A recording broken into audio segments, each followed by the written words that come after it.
Terminator Dark Fate has Sarah Connor protecting Danny from the Rev 9, a new type of Terminator.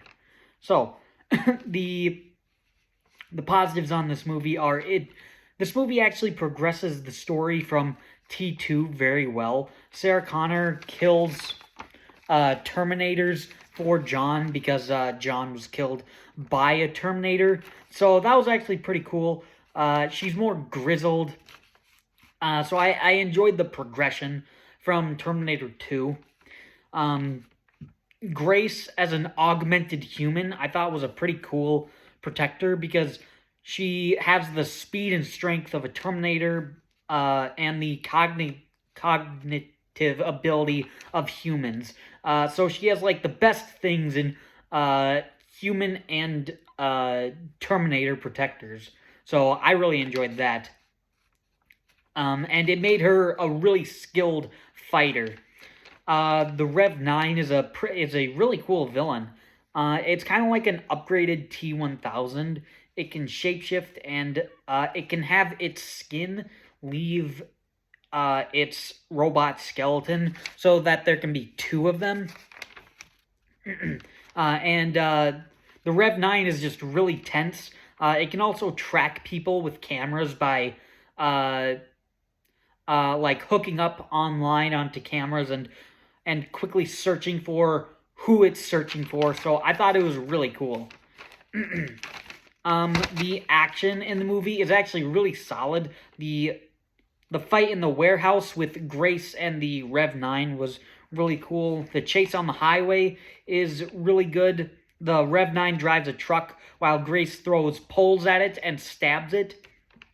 And then, like, the skin of the Rev 9 leaves the truck and then jumps onto their car. And then their car crashes. So that was pretty cool. The Rev 9 chases them in a helicopter, and Danny, Grace, Sarah Connor, and Carl all fight the Rev 9 at the end of the movie. And that was pretty cool. And then, speaking of Carl, so I actually like the idea of him because he's a Terminator that fulfilled its mission. He killed John Connor at the beginning of this movie. So then, what does he do? He can't self-terminate. So he starts a life with a family and has grown the equivalent of a conscience. So he's learned human interaction over 20 years. And then he eventually gives Sarah Connor a purpose to stopping other Terminators for John. So that was actually pretty cool. So I really liked the idea of that Terminator. That's it for positives. On to the mixed. I'm mixed on how the movie begins. Because what they do is they kill John Connor. They kill the kid version of John Connor. They kill off a good character. So I kind of feel like it almost makes Terminator 2 useless.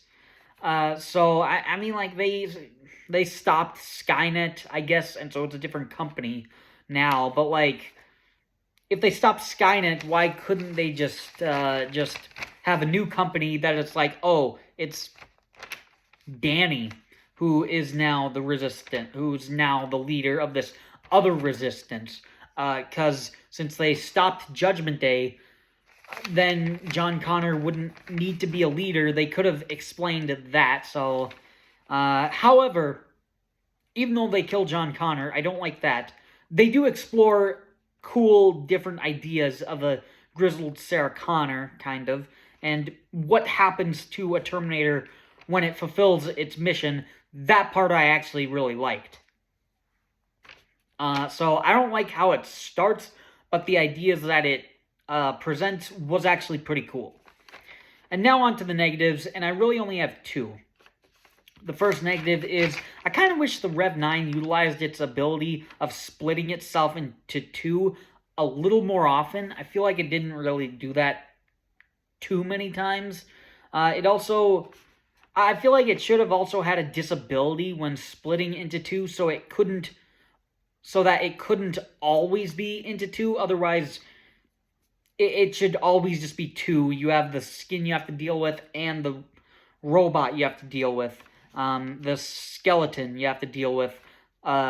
So if there's not a disability of like, oh, it's much easier to kill when they're apart, then why doesn't he just keep himself split into two throughout the entire movie? That way you have two things going after the characters.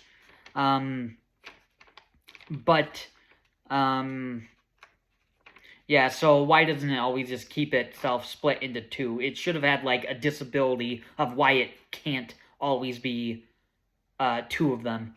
And then the other negative is I kind of feel like Sarah Connor is a little too pissy in this movie.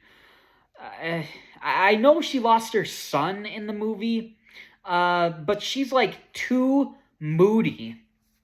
Like, throughout the entire movie. Like, she says, "You don't get to say his name." That I kind of get, although it sounds a little weird when you watch the movie. But that I get because she's saying that to Carl, who killed John Connor.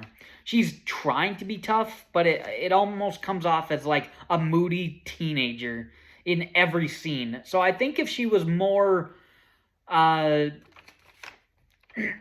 if she was more determined throughout the movie in helping Danny and still being helpful, but being mean to Carl because of what Carl did, I think that would have worked. Otherwise, it just makes her seem like a really moody character. Just being this moody throughout the entire movie, and I didn't really like that. But that's it for negatives.